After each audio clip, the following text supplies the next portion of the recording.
Okay, friends, we have a story we want to share with you this morning. It's my new favorite story, and it is called Big Bad Wolf's Yom Kippur. It's by David Sherrin, and it's illustrated by Martine Moreau.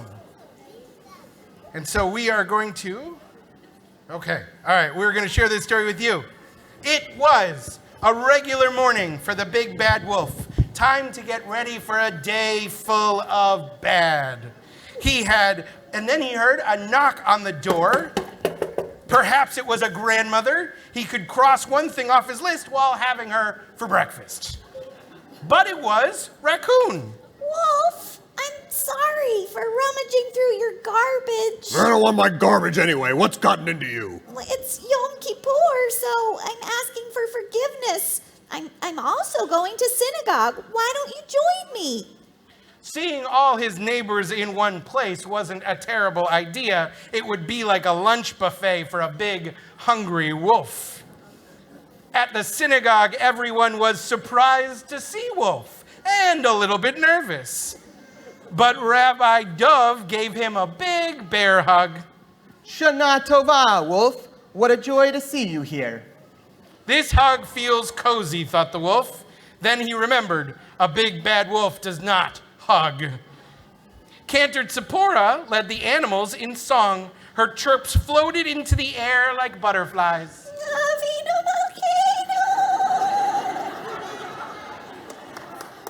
Wolf almost howled along, but then he remembered, a big bad wolf doesn't sing. Rabbi Dov talked about how the leaves change color each fall and how everyone in the forest could also become a little better and a little brighter. Wrapped up in this peaceful moment, Wolf wondered, can I become better and brighter? Then he remembered, a big bad wolf doesn't change. So after services, he walked through the forest towards his home, alone as always. Then he saw a girl in a Red Riding Hood. Where are you off to, little girl? My granny isn't feeling well, so I'm bringing her an apple cake. But I can't find her cottage. Wolf could snatch the yummy treat and run. Even better, he could race ahead and devour the helpless granny. His eyes widened, and he licked his lips. Oh my! What big teeth you have! Wolf grabbed the apple cake, but before he could wolf it down, it slipped from his paws. Oh no! Wolf noticed the way her red hood matched the autumn leaves.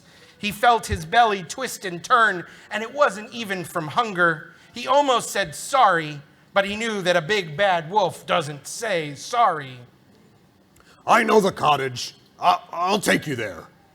At the cottage, Granny gave Little Red Riding Hood a kiss. Mamala, you brought Wolf. How nice to have another guest. She wrapped him in a hug as tight as an apple strudel. That reminded Wolf of the warm apple cake he had dropped. We'll make you something to eat. Oh, I don't eat on Yom Kippur. I'm fasting. If you're sick, you have to eat, even on Yom Kippur. Wolf and Little Red Riding Hood served Granny from a steaming pot of soup. While she ate, Wolf's tummy growled, but he wanted to leave every drop for the sick Granny. Come back anytime. As he left, Wolf felt a strange warmth in his chest and a funny beat in his heart. On his way home, Wolf noticed 3 houses, one of straw, one of sticks, and one of bricks. He also saw a potential 3-course meal. His mouth began to water. The sunlight glinted off his sharp white teeth. He may have been a bad wolf, but he was a careful brusher. The plump, juicy owners raced inside and slammed the door. Just then a wind blew a flurry of leaves around the straw house. The walls began to sway. Little pig, let me in. Not by the hairs on my chinny chin chin. No, I'm just worried about your house. It'll blow over in the slightest storm. And he showed him, Wolf huffed and puffed, and the straw house swayed back and forth. Then he told Little Pig how to pack the straw into tight bales and make the house sturdier. There, Now let's see about that house made of sticks. He huffed and he puffed, and the house began to sway. You should use thicker wood.